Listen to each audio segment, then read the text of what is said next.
Dito po, dati lang. Dati lang? Po. Anong pinagkakabalaan mo ngayon?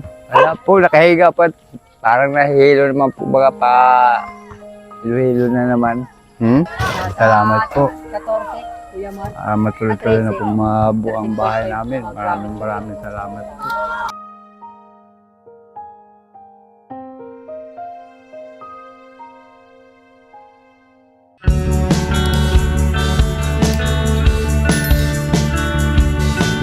Isang mapagpalang araw po sa inyo lahat mga kaagapay. Muli nagbabalik ako po inyong lingkod si Kaagapay Mark. Bali ngayong hapon, yan pasado alas 5 na hapon na ako nakalabas mga kaagapay. Update ko po kayo dun sa pinapagawa natin bahay la Kuya Eric. At nung huli may ginawa pa. Kaya lang sabi ng panday ay kahit wala daw bayad, at least matapos lang yung natitirang ikakabit nila doon mga kaagapay. Yung hollow blocks. Bali ngayon po mga kaagapay, may maganda po akong balita sa inyo. Malapit na po natin ulit po umpisahan yung bahay ni Kuya Eric. Mapalagyan po natin ng bubong. Yan, shout out nga po pala kay Tita Hilda at Tito Manuel ng New Jersey. Yan, ingat po kayo palagi at God bless you po sa inyong mag-asawa. Napakabait po niyan ng mag-asawa na yan pagka nakakausap po sila. Ayan, ganun din po kay Ate Gina naman po. Pinapa-estimate ako ni Ate Gina ng kung magkano daw aabutin yung bubong ni Kuya Eric, yung mga yero. Sabi sa akin ni Ate Gina ay sabi niya ding kasi tawag sa akin ni Ate Gina minsan. Pa-estimate ko daw sa panday kung ilan yung magagamit at magkakanbas ako sa bilihan ng yero para maisan ko kay Ate Gina. Ang sabi naman po sa akin ni Ate Gina ay sige din kung kakayanin natin. Ayan, maraming salamat po kay Ate Gina. Maliit o malaki man po yan ay sobrang ipinagpapasalamat ko po sa inyo. Sobra po.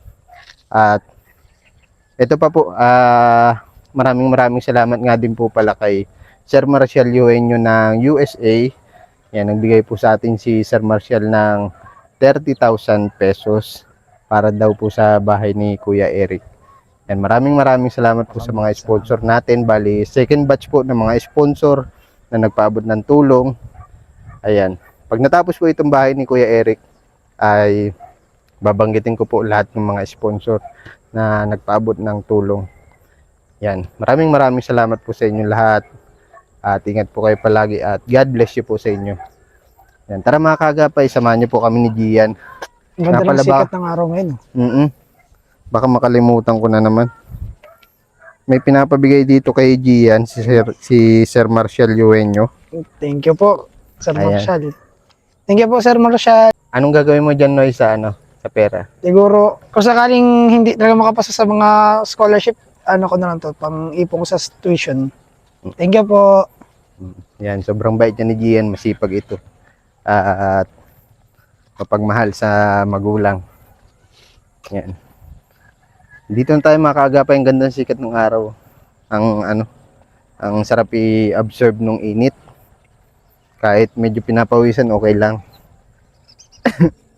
At malapit na rin mag-anihan dito mga kaagapay. Mga ilang na lang yan, Noy, tansya mo? Siguro mga 3 linggo pa. 3 linggo. Kasi di pa siya dilaw eh. Yan, dito na tayo kala Kuya Eric. Mga kaagapay. Kausapin natin yung panday. Sana walang trabaho ngayon yung panday. Para makausap ko siya. Yan, dito na tayo sa bahay ni Kuya Eric. Kuya Eric, kamusta ka? Oo, andito po, dati lang. Dati lang? Po. Anong pinagkakabalaan mo ngayon? Wala po, nakahiga po. Parang nahihilo naman po, baga pa hilo-hilo na naman. Maghapon nga pa higa lang. Masama pakiramdam mo? Po, na parang yung nahihilo. Bakit? High blood ka ba? Awan ko po, hindi ko po maano kung high blood o no blood. Pag yung yung mata ko ay parang yung nagkurkutitap. Yung tuloy-tuloy na yung. At dapat nagpa-check up ka sa sa tawag dito sa provincial hospital. Tapos libre naman ang check-up doon. Kaya lang, diyan libre naman mo pumasahe. Ilang araw na yan masama pakiramdam mo? Naramdaman ko pag yung ano, kahit yung pagpatanghali, yung lamig ang naramdaman ko. Pag ganitong hapon, alin, Nahihilo ka. hinahilo. Baka mamaya kulang ka sa ano, Awan ko nga po kung kulang sa dugo. sobra Pero sa parang, dugo. Parang no blood nga po. Nakakakompleto ka ba ng 8 oras na tulog? Ay, hindi po. Tako minsan po pag yun ng, parang pag na-atake sa akin yung sakit, hindi na po ako nung nakatulog. Yung sakit ng tagiliran mo, Po. yung inoperahan. Naggawa pa kayo dito, Kuya Eric? Ay, hindi na po nga nakaano. Ay, yung ano nga sana, ilalabas sana yung ano, mahalo nga. Bali, ito na lang po yung natira sa mga bakal, ano? Po. Bali, Natira ano po. pa. Ayan po. Tapos, ang tibay na. Ang ganda na ng trusses nito. Ha? Pinulweld mo na? Halika daw po dito, Kuya Marvin. Ganito. Papa-estimate ko sa iyo yung bubong kung ilang yero magagamit natin. Ano yan? 6. Anim. Ang sukat po ay 16. Yung pag ganun lang po lahat yan. Ano? Dito lang yan. Okay. Dito naman sa kabila, ano lang yan, 2 12. 12 feet. Yung para sa sumbi. 2 piraso lang. Hati-hati. Ayun, pagtatatloy natin ang isa. Pero dito muna tayo sa Dito nga tayo. ayos, maganda. Para mailapat na yung bubong. 6. Anim. Ang lapad ano, ba nun? Isa lang Isa ang lapad nun. Sakto yun dyan, 6. Magkulang mo yun, mga ganito lang. Ipaplasin mo. 6 tapos ilang plasing lang yan. Mga ilang flashing? 2 tabi man lang, 4 lang yan. 4 lang yun ang piraso. May, Isa, 8, 4 lang. wala ka nang nagawa ngayon? Wala kang trabaho? Ito pati, Kuya Mark, baka mapapagpag nasa yung resibo dito. Hanapin Hindi ko. natin magagamit yung lalaki. Pangan yan, D-Volt yan na malaki, yung mga heavy duty grinder. Kapag, halimbawa, nakapag-canvas ako ng yero, mga ilang araw magagawa po yan? Pag kakabit, Ah, siguro mga isang araw lapat, full text na, tapos lagyan na ng plastic. Isang araw talaga, hanggang 2 araw pinaka-isin. 2 araw. Fully furnished yan. Kasi malagay pa dito ng mga crates ay ito ang gilbert. Yan mo na lang kulang yan ay crates. Tapos, Ito nga lang naging problema, wala na akong pang-cutting. cutting plate. Mga Makapal ito eh. mga ilang ganito. Kahit ilang piraso lang siguro. Anong sukat? 4 lang. Ito meron 10. Ayan. Okay. Ganyan lang dapat kalaki. Ang laki kasi ng butas niyan oh. Pwede po kaya papalitan kuya mag... Pwede pa pala Kuya Mark, yung- sabihin mo ganito lang kalaki. Mali lang yung naibigay Ipapalit mo lang po kamo. Ay, hindi kasya doon sa grinder natin na ginagamit. Papa-estimate kasi sa akin ng isang sponsor kung kung ilang yero magagamit tapos ika-canvas ko para mapaumpisa na ulit ito. Ito, malagyan natin itong bubong para wag maano. Samahan muna ng isang pintura para hindi yan kalawangin. Yung mga pinagpinturan, kakalawangin na yung mga pinagbintingan niya. Ano ba yun? Mas okay yan, kalawangin konti para makapit ang pintura o Hindi, dapat mong pinturahan muna. pinturahan. Para hindi kalawangin. Anong tawag sa ano? Ano lang, epoxy lang, primer epoxy lang. Sige, ililista ko ano Oo. bago Kahit isang yung isang lata lang ng 1 litrong 4 liters. May isang set na may isang maliit na catalyst tapos isang lacquer thinner saka brush. Sakto na yun diyan. 2 brush lang. 2 brush na distress. Para mabilis-bilis pang pintura. sige, mga canvas ako. Para bago ilapat yung hero, pipinturahan muna. Para di na siya mahirap pinturahan pag Mahirap yan pag may hero na. Tama. Lalagyan muna ng pintura bago papatong na yung hero lalapat. Okay. Kung makuha ka ng yero, mas malapit nakakambas ka. Ito ko magkambas. Meron yung sa diversion, yung sa amin. Kay Buduso. Okay, may mga 16 dyan. Meron, na malapit pang pag-deliver dito. mga canvas ako ano. Tapos yung text proof ano. Oo, text pro. Vortex screw mo na lang. Pag nabubungan na yan, Kuya Eric, Ito naman, Opo. babalikan na tayo ito naman baba. Ano po? Kahit hindi mo na yung sundin, sasaglitin na lang natin yan pag may extra budget lang, kaunti lang naman. Mga ilang hard flex kaya ang tingin mo magagamit dyan? Papakanbas muna natin sa antay. Tapos yung ano, yung tawag dito, yung kukulamber. Ang gagawin natin sa kukulamber, dahil mahal nga po ang bakal, pero matibay naman ang bahay mo. Ano? Isusulignum. Susulignum natin. Lalasunin Mm-mm. para dyan. Papakanbas ko muna kung magkano aabutin lahat. Ano? Tapos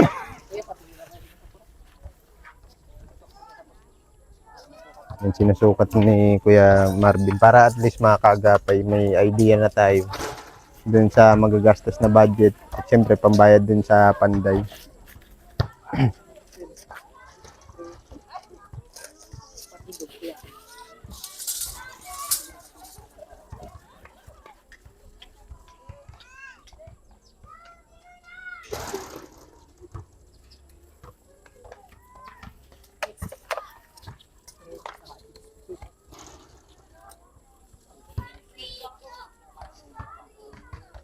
Kasi yung bintana, napag-usapan na namin ni Kuya Marvin. Dalawang hard reflex. Habang nag-estimate si Kuya Marvin, Tatlo. ganito Kuya Eric, ano, pa-after ko mag-canvas, bibigay ko doon sa sponsor kasi may nagpapa-canvas si Ate Gina yung para sa yero. At ito may maganda akong balita. May nagpaabot sa atin si Tita Hilda at Tito Manuel. Nagbigay po sila ng 5,000. At si Sir Marcial Yueño ay nagbigay din po ng 30,000. Para yun lahat sa bahay mo, ha? Salamat po. 14, Kuya Mark. Matuloy-tuloy na pong mabuo ang bahay namin. Maraming salamat po. Wala, talagang hindi na din po. Ganito naman nga talagang ano ko naramdaman ko pag nasakit. Talagang hindi makakilos na ano. Kanina nga po sana kung ano-ano maghalo. Kaya nilabas na nga po yan. Gusto mo maghalo? Po. Wala po siya makatulong. Nagkatawag ko, Kuya, halo-halo kita. Kaya sabi ko, para Sobrang init pati kanina. Makulat kita kaya, marawat pareho mating niya. May talagang taga. Mas maganda maaga-maaga kahit alas 6. Mm. Yan, alas 6 ang umpisa ng trabaho. Tapos yung mahal na araw ay yan ka, malag na pakiramdam. And kumusta? May budget ka pa naman, Kuya Eric? Wala na rin nga po. Ubus na po baga nung at pinili ko nung yung si isa nga, nandun po at sinama nung kapatid ko, nasa Labo. Eh, hindi ko nga po sana papasamahin. Eh, isang linggo lang daw po at bibilhan daw po ng mga damit sa Hiniram, bibilan ng mga damit. nakakaawa po ay niyang sabi ko, sige, sabi ko, baka hanapin ka ko yan ni Kuya Mark at kami ka ko marami sa amin na nagtutulong man Sabi nga, salamatan niya kuya, sabi ko, sabi nga nung kapatid, kung kami niya meron lang, bakit baga niya hindi ka Hirap din sila sa buhay yan. O, ganito Kuya Eric, ha? May pinabibigay dito sa si Sir Marcial Yueño. Pa-check up ka bukas, ha? Sa OPD. Agahan mo lang. Holiday pala bukas. Holiday po bukas. Anong holiday po bukas? April 9. Ay, dito? Araw ng Kagitingan. Araw ng Kagitingan. Ito, Kuya Eric? 1, 2, 3. Ikaw na bahala mag-budget, ha? Galing po yan kay Sir Marcial Yueño. Salamat po. Maraming salamat po at makatawid sa kanya pag po yung mapaharap mga birthday. Mapacheck up ka na, ha? Huwag ka manghinayang at alalahanin mo lagi yung anak mo maliliit pa. Natatakot nga po ako at sabi ko nga, paano pag binawalan nga ako ng doktor? Ganito ang mangyayari dyan pag nagpa-check up ka. Gagalitan ka lalo ng doktor. Kasi ba't di mo inagapan? Anong gusto mo mangyari? Mahuli ang lahat o maagapan? Wawa yung mga bata. Kung tatanghali nga para yung nilalamig akong ano. Pa-check up ka ha. Kahit sa private clinic, pa-check up ka. Siguro ang mga check up dun, 600, 700. Agapan mo ha. Tapos, excuse me, yung mga gamot, halimbawa, kung malaki-laki, bili ka lang ng ilang piraso. At least may maiinom kang gamot ha. Sigurado ko, papa-x-ray ka niyan. Ay siya po, pag ano, automatic po yan. Kaya yung dati kong ano, siyempre po, pag kahit dito lang ako sa Talisay, hihingan pa ko niya ng x-ray. So, yan. Paano ka na? Pa-check up ka muna ha. Sabihin mo sa doktor lahat nung nararamdaman mo. Kung tatanungin ka niya ng doktor, sasabihin, namimiss mo ba yung dati mong asawa? Po, hindi na po. Hindi na po. Biro. Hindi, tatanungin ka niyan lahat. Basta sagutin mo lang si doktor. Huwag ka maglihim sa doktor kasi kaya nga po sila doktor para malaman nila, matunto nila yung sakit mo at mabigyan ka ng tamang gamot ha. Yung gamot naman para sa puso, iba naman yun ha. Po. Gamot sa puso, sawing pag-ibig ha. Iba yan ha. Mapunta na kami kay Eric ha. Po, salamat po. Salamat po kay Kuya ano. Maraming salamat po. Kay Ayan. Kuya Boy po. Sir Marcial. Sir Marcel po. Tapos kay Ma'am Hilda at Sir Manuel. Kay ano, Ma'am Hilda. Apo, at Tapos, kay Sir Manuel. Sir Manuel. Tapos ganun din po kay Ate Gina. Po. Maraming salamat po ulit.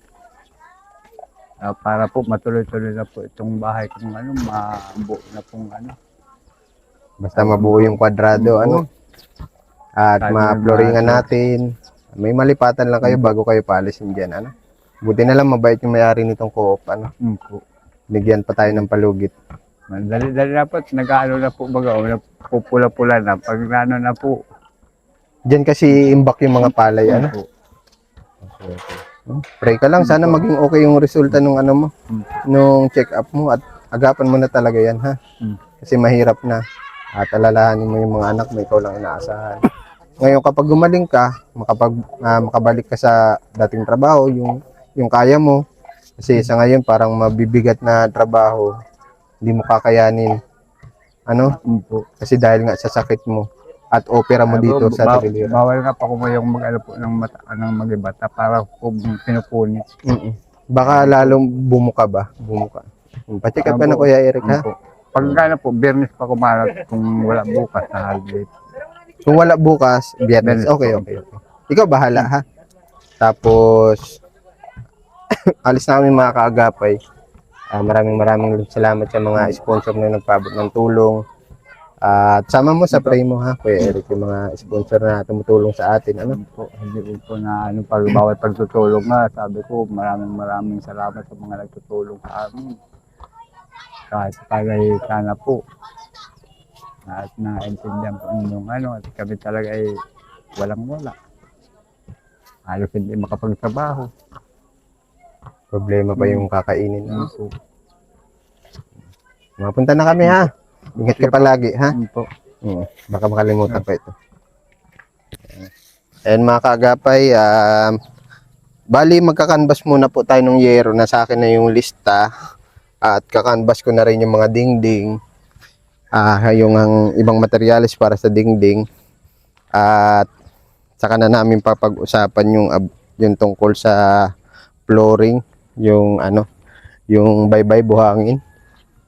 Kakanvas ko muna kasi pinapakanvas po ako natin Gina yung sa yero. Ayan mga kagapay. Maraming salamat po ulit sa inyong panonood. At sa walang sawang pagsuporta ninyo. Lagi po kayo nandyan mga kagapay. God bless po sa atin lahat. Lagi po tayo mag-iingat at lagi magdarasal. Saan na yung araw? Ayun.